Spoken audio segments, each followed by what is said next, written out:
Hello everyone, welcome back to Unicorn Academy. My name is Saurabh Chanda and आज जो हमारे physics का जो लेक्चर सीरीज स्टार्ट हुआ था, ठीक है, उसका तीसरा लेक्चर है। ठीक है, पिछले लेक्चर पे हमने देखा कि इंटेंसिटी ऑफ लाइट क्या होती है, फोटोन फ्लक्स क्या होता है, सारी चीज़ें पहले दो लेक्चर में हमने फोटोन्स पे ही देखे। ठीक है, आज जो है हम देखेंगे कि कोई भी रेडिएशन जब किसी भी सरफेस से टकराती है तो कितना प्रेशर लगाती है। रेडिएशन प्रेशर पे देखेंगे, बहुत ही इंपॉर्टेंट टॉपिक है, कोई भी अच्छा सवाल इसी से बनता है। ठीक है, उसके बाद हम लोग डी ब्रोगली वेवलेंथ भी देखेंगे, मतलब मैटर वेव पे आ जाएंगे। ठीक है, आप लोग सोच रहे हैं कि फोटो इलेक्ट्रिक इफेक्ट क्यों नहीं आ रहा है, लेकिन फोटो इलेक्ट्रिक इफेक्ट देखिए, जेई में सिंपल मेंस में इससे सवाल आते हैं, नीट के इजी सवाल photo electric effect, stopping potential, इस पे ही आते हैं। लेकिन अगर आपको अच्छा सवाल आ जाए, ठीक है, एडवांस पे या फिर कुछ ऐसा सवाल, तो ये सब चीजें आपको जानना बहुत जरूरी है। ठीक है, तो आगे बढ़ते लेक्चर पर देखते हैं क्या क्या होता है।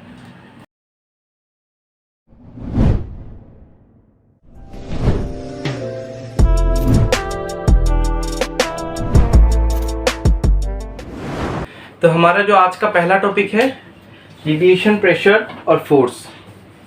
तो इस टॉपिक पे बहुत इंपॉर्टेंट सवाल आते हैं, मतलब नॉर्मली जो भी हमारे मॉडर्न फिजिक्स के जो सवाल है वो फोटो इलेक्ट्रिक इफेक्ट पे आते हैं, तो नॉर्मली उसी पे आते हैं जेईई मेंस में भी। लेकिन कुछ भी अच्छा सवाल बनाना होगा तो उनको ये टॉपिक टच करना पड़ेगा, और ये कुछ नीट पे भी आ सकते हैं इसके सवाल। ठीक है, नीट के कुछ अच्छे सवाल बनाते हैं, एम्स के अच्छे सवाल बनाते हैं, तो ये टॉपिक लोग टच करते हैं। तो देखते हैं, इससे पहले आप लोगों को सरफेस के प्रॉपर्टीज के बारे में जानना पड़ेगा। 3 टाइप के सरफेस हो सकते हैं, मतलब जब रेडिएशन किसी भी सरफेस भी गिरती है ना, मान लीजिए रेडिएशन आ रहा है, ठीक है, मान लीजिए रेडिएशन आ रहा है, ये इस सरफेस पे गिर रहा है, तो इस सरफेस पे 3 चीजें हो सकती है। सबसे पहले एब्जॉर्प्शन, ये पूरा जो सरफेस है ये इस रेडिएशन को या तो पूरा एब्जॉर्ब कर लेगा, मतलब ये पूरा मतलब अपने अंदर खींच लेगा। ठीक है, या फिर दूसरा क्या हो सकता है, रिफ्लेक्शन, जैसे कि मिरर में होता है। मिरर में क्या होता है, ये गिरते ही ये रिफ्लेक्ट कर जाएगा ऐसे करके, ठीक है, रिफ्लेक्शन।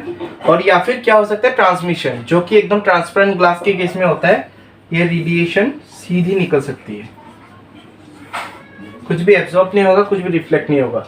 या फिर इन कुछ सरफेस ऐसे हो सकते हैं कि कुछ रेस को वो लोग एब्जॉर्ब कर रहे हैं, कुछ को रिफ्लेक्ट कर रहे हैं, या फिर कुछ को ट्रांसमिट कर रहे हैं, ऐसे मिक्स भी हो सकता है। ठीक है, तो इनके बेसिस पे बहुत सारे कैटेगरी बनते हैं। सबसे पहले हम लोग देखते हैं कि एब्जॉर्प्शन कोफिशिएंट क्या होता है, मतलब ये जो सरफेस है, ये सरफेस कितनी रेस को एब्जॉर्ब करेगा। ठीक है, उसी को बोलते हैं एब्जॉर्प्शन कोफिशिएंट। मतलब ऐसा तो नहीं है कि जितना रेस गिरेगा सभी रेस को वो एब्जॉर्ब कर लेगा, ऐसा नहीं, कुछ रेस को एब्जॉर्ब करेगा। तो एब्जॉर्प्शन कोफिशिएंट जो है उसको ए से डिनोट करते हैं। उसको क्या लिख सकते हैं हम लोग, अमाउंट ऑफ रेडिएशन एब्जॉर्ब, मतलब जितनी रेडिएशन इस पे गिरी है, ठीक है, amount of radiation absorb divided by total radiation incident, मतलब कितनी ये एब्जॉर्ब करता है डिवाइडेड बाय टोटल इस पे कितनी गिरी है। उसका रेशियो जो होता है 0 और 1 के बीच में आता है। ठीक है, तो अभी आप लोग बोलेंगे कि अमाउंट ऑफ रेडिएशन एब्जॉर्ब हम लोग किस में लिखेंगे, तो इधर पे आप लोगों को इंटेंसिटी लिखना है, कितनी इंटेंसिटी आपकी रेडिएशन गिरने के बाद एब्जॉर्ब हुई है। ठीक है, तो इंटेंसिटी की वैल्यू रखेंगे तो इसका जो रेशियो आएगा वो आपके 0 और 1 के बीच में आएगा। तो नॉर्मली क्वेश्चंस में क्या करते हैं वो लोग, जब आपको सवाल देंगे, ठीक है, सवाल देते वक्त आपको ये जो ए का वैल्यू है, ए का वैल्यू आगे आप हम देखेंगे आर है, इन दोनों का वैल्यूज देते तो आपको पता लग जाता है कि रेज उस पे गिरने के बाद क्या हो रही है। ठीक है, फिर आपका आता है रिफ्लेक्शन। सिमिलरली रिफ्लेक्शन कोफिशिएंट, आपकी कितनी रेज गिरने के बाद रिफ्लेक्ट हो रही है सरफेस से, तो इधर पे radiation reflected divided by total radiation incident.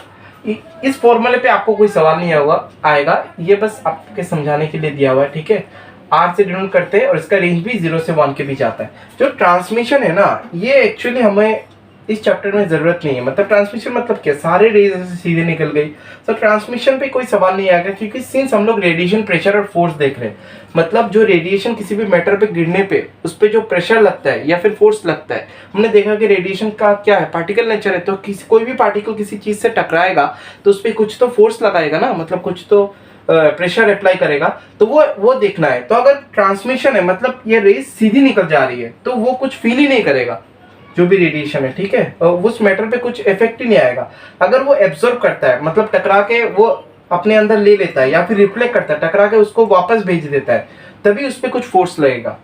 तो आगे देखेंगे हम लोग और भी। ठीक है, ये सब नोट कर लीजिए आप।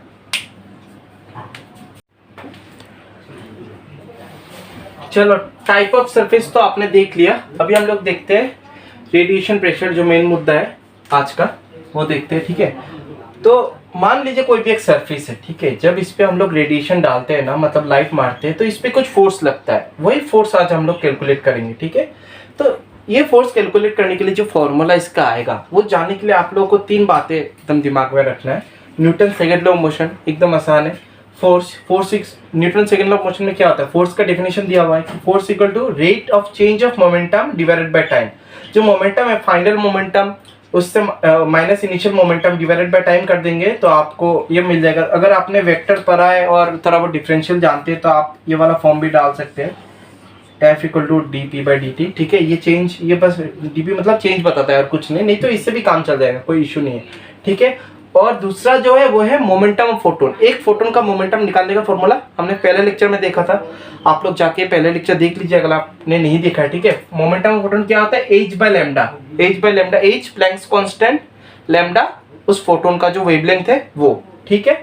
अभी हम लोग देखते हैं, ठीक है, अगर कोई चीज इस पे टकरा रहा है तो हमें कुछ भी कैलकुलेट करना होगा, तो हमें पता करना होगा ना कि कितने टकरा रहे हैं, क्योंकि एक फोटोन तो टकरा नहीं रहा, बहुत सारे फोटोन टकरा रहे। तो कोई भी अगर हम लोग लाइट मारते हैं, उस लाइट की हमें पावर पता है, उस लाइट की हमें वेवलेंथ पता है, ठीक है। इन अदर सेंस उस लाइट की हमें इंटेंसिटी पता है कि कितनी एनर्जी पर सेकंड टकरा रही है। तो हमें निकालना होगा ना कि कितने फोटोन्स है उसमें, कितने फोटोन्स टकरा रहे हैं, तभी हम लोग कैलकुलेट कर सकते हैं कि फोर्स या कुछ। तो फिर हम लोग देखते हैं, ठीक है। मान लीजिए हमें क्या दिया हुआ है, मान लीजिए हमें इंटेंसिटी दी हुई है लाइट की, ठीक है। इंटेंसिटी, इस लाइट की इंटेंसिटी दी हुई है, तो इंटेंसिटी का फॉर्मूला क्या होता है, E divided by energy per unit area per unit time, ठीक है। इसमें से हमें क्या चाहिए, हमें एनर्जी पर टाइम चाहिए, ठीक है। Energy per unit time equal to I into A. अभी के लिए हम इसको नॉर्मल ई से डिनोट करते हैं, ठीक है, या फिर मान लीजिए हाँ नॉर्मल ई से डिनोट करते हैं। तो ये पूरे टाइम को ना, इस ई का मतलब होगा एनर्जी पर यूनिट पर टाइम, ठीक है, इक्वल टू आई इंटू ए। ये क्या मिल गई हमें, ये टोटल एनर्जी मिल गई पर सेकंड जो इस पे टकरा रहा है, ठीक है, ये टोटल एनर्जी मिल गई। अभी हमें क्या निकालना है, टोटल नंबर ऑफ फोटॉन्स। ये मैंने पिछले लेक्चर में भी बताया था कि कैसे निकालते हैं, और हमने पहले लेक्चर में इसका एक न्यूमेरिकल्स भी किया था, ठीक है। तो n इक्वल टू, ये क्या होगा, total energy divided by energy of one photon.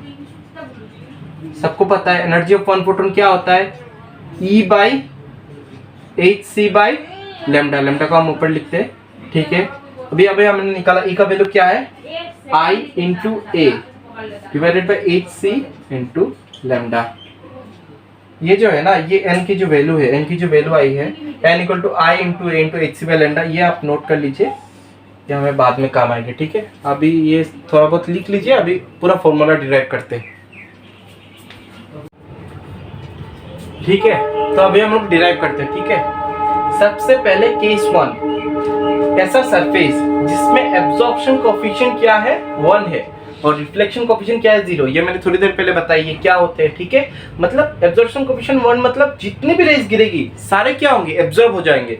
Reflection coefficient 0 का मतलब क्या होता है कि कोई भी रेज रिफ्लेक्ट नहीं होगा, मतलब सारी रेज एब्जॉर्ब हो जाएगी तो रिफ्लेक्ट ऑब्वियसली नहीं होगा, ठीक है। इस केस में ऐसा अगर सरफेस हो तो हम लोग इसका जो भी ये रेडिएशन प्रेशर या फोर्स कैसे निकालेंगे। सबसे पहले देखते हैं, ये जो गिर रही है रेसी क्या है, फोटोन है, ठीक है। बहुत सारे फोटोन से इनके क्या होंगे, मोमेंटम होंगे। जो चीज मूव करती है उसका मास होता है, वो मोमेंटम होता है, ठीक है, उसका मोमेंटम होता है। तो सबसे पहले इनिशियल मोमेंटम कितना है फोटोन्स का, मतलब जस्ट इसको टकराने से पहले इसका मोमेंटम कितना होता है, हमने थोड़ी देर पहले देखा h बाय लैम्डा होता है। मतलब जो भी इस वेव का, जो भी इस लाइट का रेडिएशन का वेवलेंथ है उससे डिवाइड कर देंगे, तो h बाय लैम्डा होता है। फाइनल मतलब टकराने के बाद ये क्या हो रहा है, एब्जॉर्ब हो रहा है। इसकी कोई मोमेंटम ही नहीं है क्योंकि ये वेलोसिटी 0 है, ये तो गायब हो गया ना, ये तो इससे टकरा के ये एब्जॉर्ब हो गया, फिर इसकी मोमेंटम 0 हो जाएगी, ठीक है। अभी change of momentum of one photon पर यूनिट टाइम, चेंज मतलब फाइनल माइनस इनिशियल, ठीक है। तो इधर पे हम लोग क्या लिखेंगे, अभी आप लोग बोलेंगे 0 माइनस h बाय लैम्डा, ठीक है, डिवाइडेड बाय यूनिट टाइम मतलब 1, ये नहीं लिखने से भी चलेगा, पर यूनिट टाइम, ठीक है। अभी इसका जो वैल्यू आएगा ये तो माइनस h बाय लैम्डा आता है। माइनस h बाय लैम्डा का मतलब क्या है, हमने इस डायरेक्शन को पॉजिटिव माना, इस डायरेक्शन करने के लिए, ये पहले इस तरफ जा रहा था, ठीक है। अभी जो चेंज निकला है, फाइनल तो 0 है, ठीक है, लेकिन इनिशियल क्या है, इनिशियल इस डायरेक्शन में, इससे पहले माइनस लग गया, तो ओवरऑल ये जो माइनस, ये रिजेंबल क्या कर रहा है कि ये जो फाइनल मोमेंटम जो चेंज इन मोमेंटम है वो इस डायरेक्शन पे है, तो हमें डायरेक्शन से तो कोई फर्क नहीं पड़ता ना, ठीक है। तो इस माइनस को हम इधर पे नहीं लिखेंगे, इसको डायरेक्ट h बाय लैम्डा लिखेंगे। हमें बस मैग्नीट्यूड से मतलब है, ठीक है। मैग्नीट्यूड मतलब चेंज, मैग्नीट्यूड कितना हुआ, कितना चेंज इन मैग्नीट्यूड हुआ, ये h बाय लैम्डा हुआ, ठीक है। अभी change in momentum of 1 photon पर unit time h by lambda, मतलब एक ये चेंज इन मोमेंटम पर यूनिट टाइम का मतलब क्या हो, फोर्स हो गया, न्यूटन सेकंड लॉ मैंने थोड़ी देर पहले बताया था, ठीक है। तो एक फोटोन कितनी फोर्स लगा रहा है, h बाय लैम्डा फोर्स इस सरफेस पे लगा रहा है, ठीक है। तो total change in momentum per unit है, मतलब टोटल सारे फोटोन्स मिलकर कितने लगाएंगे, कितने फोटोन्स है, n नंबर ऑफ फोटोन्स है, ये हमें थोड़ी देर पहले निकाला। तो n into h by lambda, इसको जब हम लोग सॉल्व करेंगे, ठीक है, इसको जब हम लोग इधर पे सॉल्व करेंगे, I into a into lambda by h into C into ये h बाय लैम्डा, ये h cancel, lambda lambda cancel, तो इसकी वैल्यू क्या आई, I a बाई सी, और यही है हमारा फोर्स। जो सारे फोटोन्स मिलके ना इस सरफेस पे इतनी फोर्स लगा रहे हैं। ये सरफेस क्या है, टोटली एब्जॉर्बिंग सरफेस है, मतलब सारी रेस को ये एब्जॉर्ब कर रहा है, ठीक है।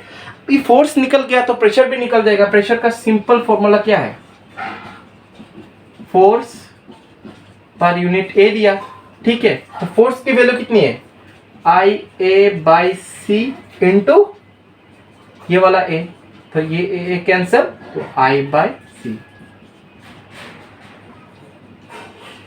तो टोटली एब्जॉर्बिंग सरफेस पे जब कोई रे गिरती है जिसकी इंटेंसिटी आई है, ठीक है, उसका सरफेस एरिया ए है, तो उस पर फोर्स जो लगता है वो है intensity into area divided by speed of light, और जो प्रेशर होता है वो होता है intensity divided by speed of light.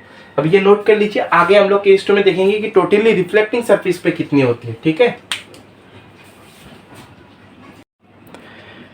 ठीक है, तो टोटली एब्जॉर्बिंग का हमने देख लिया। अभी देखते हैं टोटली रिफ्लेक्टिंग का, जिसका रिफ्लेक्शन कोफिशिएंट कितना है, R इक्वल टू 1 है, और एब्जॉर्बिंग कोफिशिएंट 0, मतलब जितने भी रेज गिर रही है ना, जितने भी फोटोन्स गिर रही है सरफेस पे, सब रिफ्लेक्ट कर रहे हैं। अभी हम लोग क्या देखते हैं ना, नॉर्मली ये एकदम मतलब सीधा जाके गिरता है, ठीक है, जितने भी रेज है सीधा जाके गिर रही है और सीधा रिफ्लेक्ट कर रहा है। अगर ये किसी एंगल पे गिरेगा ना और एंगल पे रिफ्लेक्ट करेगा, तो मतलब वो कुछ अलग मतलब कुछ ट्रिगोनोमेट्री की चीजें आ जाएंगी, तो वो सब हम लोग जनरल टर्म पे नहीं देखते। फॉर्मूला निकालते हो मतलब इधर सीधा गिर रहा है और सब रेज सीधा निकल रही है इधर से, ठीक है। तो जो भी रेज जा रहा है अभी, ठीक है, तो उसका इनिशियल मोमेंटम कितना होगा, h बाय लैम्डा होगा, ठीक है, ये पॉजिटिव की तरफ जा रहा है। फिर ये रिफ्लेक्ट बैक करके एकदम रिवर्स हो गया ना, इसका डायरेक्शन एकदम यू टर्न ले लिया इसने, ठीक है। तो यू टर्न अगर ले लिया तो इस तरफ क्या है, नेगेटिव है, इसका मोमेंटम इस तरफ क्या होगा, माइनस h बाय लैम्डा। पिछले एब्जॉर्बिंग में क्या हो रहा था, ये जाके गायब हो जा रहा था, तो इसकी फाइनल मोमेंटम 0 थी, ठीक है। अभी तो फाइनल मोमेंटम कुछ है ना, ये जा रही है, टकरा रही है, वापस रिवर्स आ रही है, लेकिन डायरेक्शन नेगेटिव। अभी जब पहले टॉपिक में मैंने बताया था कि हमें बस मैग्नीट्यूड से मतलब है, ठीक है, लेकिन जब सॉल्व करते हो मतलब कुछ कैलकुलेट करते हो तब तक आपको साइन का ध्यान रखना पड़ता है। फाइनली जब रिजल्ट आ जाएगा तब आप उसका मैग्नीट्यूड ले लीजिए, ठीक है। ठीक है, अभी देखते हैं फाइनल मोमेंटम इसका क्या है, माइनस h बाय लैम्डा इस डायरेक्शन में, ठीक है। अभी change of momentum of 1 photon पर यूनिट टाइम, चेंज मतलब फाइनल में से माइनस इनिशियल, तो माइनस क्या होगा, minus 2h by lambda, minus 2h by lambda. लेकिन हम क्या करेंगे, माइनस नहीं लेंगे क्योंकि हमें मैग्नीट्यूड से मतलब है, ठीक है, 2h बाय लैम्डा, ठीक है। तो अभी ये क्या बता रहा है हमें, कोई एक फोटोन जो टोटली रिफ्लेक्टिंग सरफेस पे जाके टकरा रही है वो कितनी फोर्स लगा रही है, ये एक फोटोन का फोर्स है। हमें total change in momentum per unit है, मतलब टोटल फोर्स चाहिए, तो n से मल्टीप्लाई करना पड़ेगा। n का वैल्यू क्या है, I a into lambda by H C into 2h by lambda. इसकी वैल्यू क्या आएगी, 2i, ये h से h कैंसिल, लैम्डा से 2i a बाई सी, ठीक है। ये बस दुगना है, ठीक है, एब्जॉर्बिंग सरफेस से बस दुगना है, मतलब कोई भी फोटोन जो एब्जॉर्बिंग सरफेस पे स्ट्राइक करती है उससे दुगना फोर्स वो किसी टोटली रिफ्लेक्टिंग सरफेस पे लगाती है, ठीक है। सिमिलरली प्रेशर का फॉर्मूला भी इधर से निकाल सकते हैं हम लोग। फोर्स का कर दीजिए 2i a by C into A से कैंसिल 2i बाय सी, ठीक है। ये प्रेशर है जो कोई भी फोटोन किसी भी टोटली रिफ्लेक्टिंग सरफेस पे लगाती है, वो बस दुगना होता है उसका एब्जॉर्बिंग सरफेस का। नोट कर लीजिए, आगे हम देखते हैं दूसरा टॉपिक।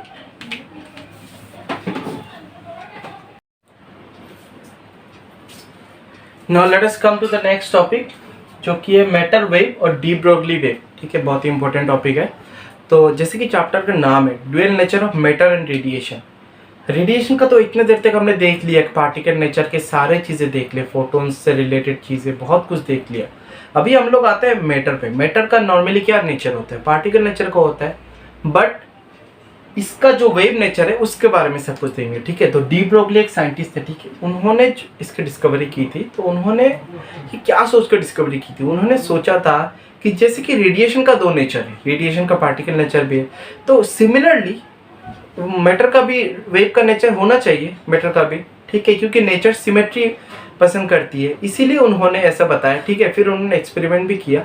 तो बाद में उन्होंने एक फेमस इक्वेशन दिया कि किसी भी मैटर का हम लोग वेवलेंथ, उसका जो वेव फॉर्म है उन्होंने बताया, उसका वेवलेंथ कितना है वो कैलकुलेट कर सकते हैं, ठीक है। तो उन्होंने ये जो इक्वेशन है, ये दो इक्वेशन से उन्होंने, मतलब फेमस आइंस्टाइन और एक साइंटिस्ट थे, उनका एक इक्वेशन था, दो इक्वेशन से लेके उन्होंने बनाया था, ठीक है। जैसे कि हमें पता है कि E इक्वल टू mc² है, ठीक है। इधर पे हम लोग क्या लिख सकते हैं, इक्वल टू m इंटू सी, ठीक है। ये mc को क्या लिख सकते हैं, इक्वल टू p इंटू सी लिख दिया, ठीक है। और हमें और एक इक्वेशन हमें पता है कि E इक्वल टू hc/λ होता है, ठीक है। इसको और इसको अब जब इक्वेट करेंगे, P into C equal to hc/λ, ये c से कैंसिल, तो P इक्वल आपका क्या आ जाएगा, लैम्डा इक्वल टू h/p। ये जो फेमस डी ब्रोगली इक्वेशन है फॉर मैटर वेव, ये आपका ये जो है इसको बोलते हैं de Broglie wavelength. Here lambda equal to de Broglie wavelength, ठीक है। ये P क्या है, P मोमेंटम है, इसको वैसे भी लिख सकते हैं h/p को m इंटू v। इधर जो v है ना, ये v equal to velocity of that particle कह लीजिए या मैटर कह लीजिए, ठीक है। m क्या है, m equal to mass of that particle, ठीक है। h आपका प्लैंक्स कांस्टेंट। तो ये आपका फेमस इक्वेशन है h लैम्डा equal to h/m into p, ठीक है। यही है डी ब्रोगली वेव इक्वेशन। मतलब किसी भी कोई भी पार्टिकल वो जितनी स्पीड से जा रहा है, ठीक है, और उसका मास, ठीक है, उसको मल्टीप्लाई करने से मोमेंटम मिल जाएगा। तो इधर h से उसको डिवाइड कर देने से जो वेवलेंथ आएगा वो उस मैटर का, मतलब वो उस मैटर का जो वेव नेचर है उसका वेवलेंथ है, ठीक है।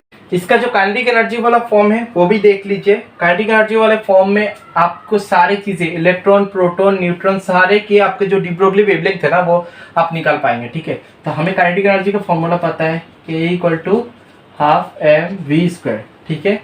आप 2 और m को इस तरफ लाइए, 2ke divided by m equal to, नहीं सॉरी, ठीक है, कोई बात नहीं, 2ke इक्वल टू mv², दोनों तरफ m मल्टीप्लाई कीजिए, 2ke into m equal to m²v², ठीक है।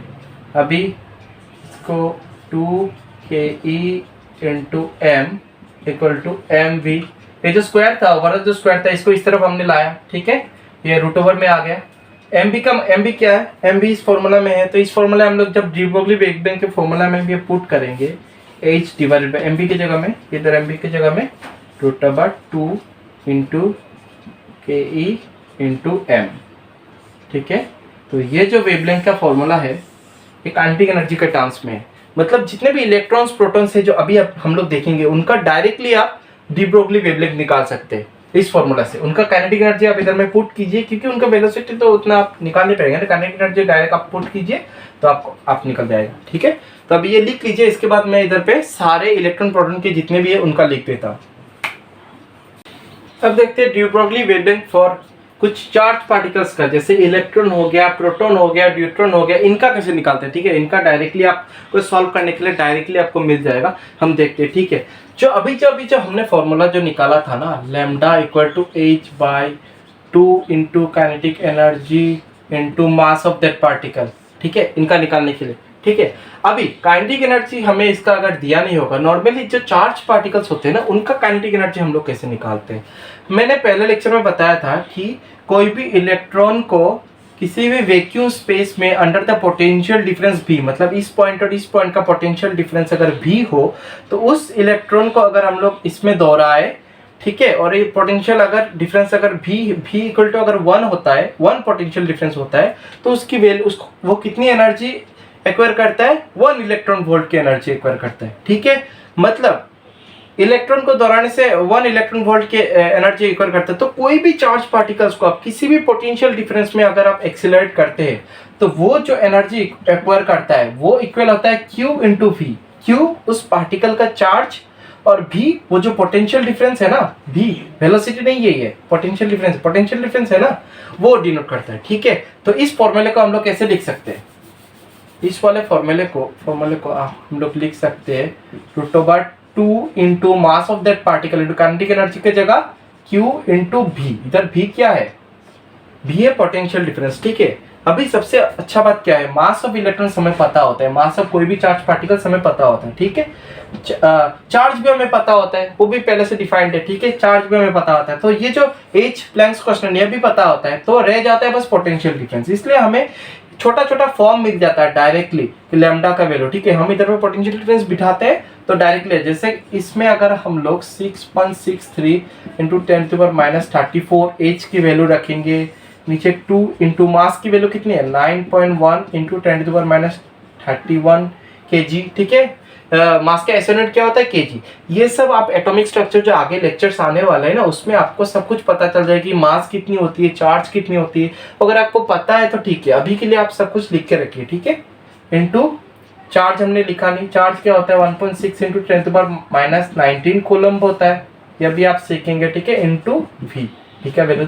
तो इसकी जो वैल्यू आती है ना वो आती है 12.27, ये √V नीचे का √, ऐसे रह जाता है लैम्डा, या तो मीटर में होगा, ये आ जाता है आपका, ठीक है।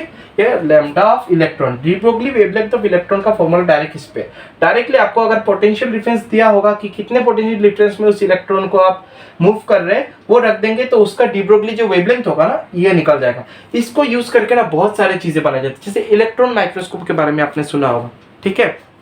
इलेक्ट्रॉन माइक्रोस्कोप जो होता है उसमें इसी का डी ब्रोगली वेवलेंथ का यूज करके बहुत ज्यादा मैग्निफिकेशन उससे एक्वायर कर सकते हैं। सिंस इलेक्ट्रॉन एक वेव की तरह बिहेव कर सकता है क्योंकि वो बहुत छोटा है ना, तो इसीलिए लाइट की जगह पे इलेक्ट्रॉन्स को हम लोग गिराते हैं, ठीक है। फिर उसका मैग्निफिकेशन बहुत हाई कर सकते हैं और बहुत छोटी से छोटी चीजें भी हम लोग देख सकते हैं, एकदम एटम्स की सरफेस भी देख सकते हैं हम लोग, ठीक है। ये हो गया। सिमिलरली ये जो हमने निकाला, प्रोटॉन का भी निकाला, ये न्यूट्रॉन का भी निकाला था, बट डायरेक्टली प्रोटॉन का कितना होता है 0.286 डिवाइडेड बाय √V, V का पोटेंशियल डिफरेंस, ठीक है। न्यूट्रॉन का क्या होता है, ये सर एंगस्ट्रॉम में, सॉरी ये मीटर में नहीं होगा, एंगस्ट्रॉम में होगा। Angstrom 1 angstrom equal to 10⁻10 metre, ठीक है। एंगस्ट्रॉम में वैल्यू दिया हुआ है, ठीक है। ये प्रोटॉन का हो गया, प्रोटॉन तो आपको पता होगा, ठीक है।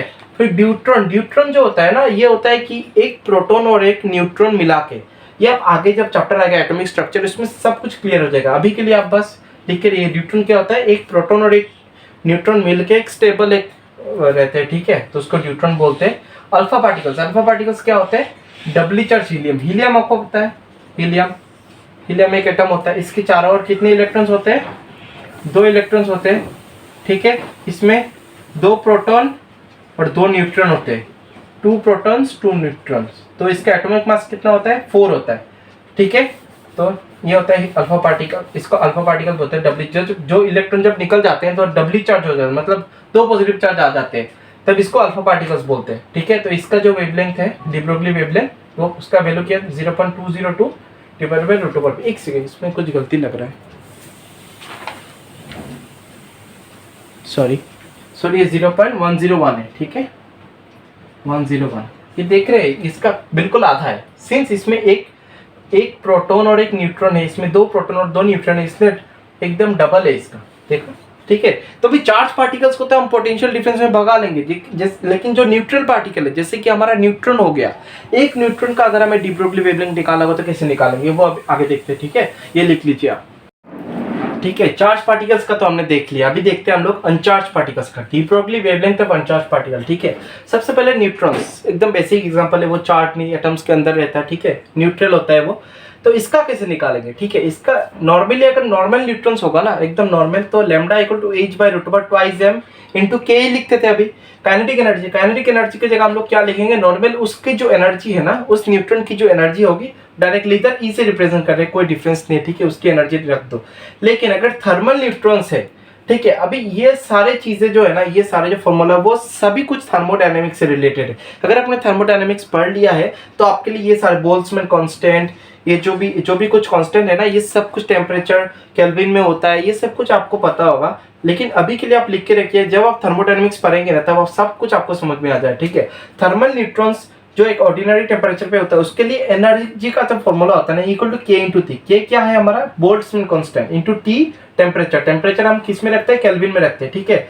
तो equal to lambda equal to h by root over twice m, E के जगह पे के इंटू टी रख दिया, ठीक है। के के जगह के की वैल्यू हमें पता होती है, एम की वैल्यू पता होती है, एच की वैल्यू पता आती है, और इसको हम जो निकालते हैं लैम्डा, वो 30.835 divided by root over T होता है। मतलब जो भी टेम्परेचर होगा उसका, उस टेम्परेचर को अगर आप केल्विन में इधर रख देंगे तो इसकी जो लैम्डा है वो हमें निकल जाएगी, ठीक है। ये अब बस अभी के लिए लिख के रखिए, ठीक है। जब आप थर्मोडायनेमिक्स पढ़ लेंगे तब ये सब चीजें आपके लिए पानी हो जाएगा, एकदम सिंपल हो जाएगा, ठीक है। अभी गैस मॉलिक्यूल्स का देखते हैं, ये भी थर्मोडायनेमिक्स का पार्ट है, ठीक है। Gas molecules at T kelvin, ठीक है, ये टी केल्विन टेम्परेचर बता रहा है। टी केल्विन पे क्या होता है, एनर्जी का फॉर्मूला, बस एनर्जी को ही रिप्लेस करना है। एनर्जी का फॉर्मूला क्या होता है, 3/2 इंटू के टी, ठीक है। के हो गया आपका बोल्ट्जमैन कांस्टेंट, ठीक है। इसको रिप्लेस करेंगे तो आपका वैल्यू आता है lambda equal to h by root over 3m K T. तो ये जो गैस मॉलिक्यूल्स होगा, इसका अगर आपको टेम्परेचर पता है तो इस फॉर्मूला में अगर आप बिठाएंगे तो आपका लैम्डा निकल जाएगा, ठीक है। अभी एक चीज हम देखते हैं, ठीक है। जैसे कि अभी आपका एक सवाल होगा कि हर चीज का अगर वेव का नेचर है, हर चीज का वेवलेंथ है, तो मैं दिखाई क्यों नहीं देता, ठीक है। सिंस चीज है, जैसे मान लीजिए कोई भी एक सब्सटेंस है, एक क्रिकेट बॉल है, ठीक है। अब मैं ये रब कर देता हूँ, ठीक है।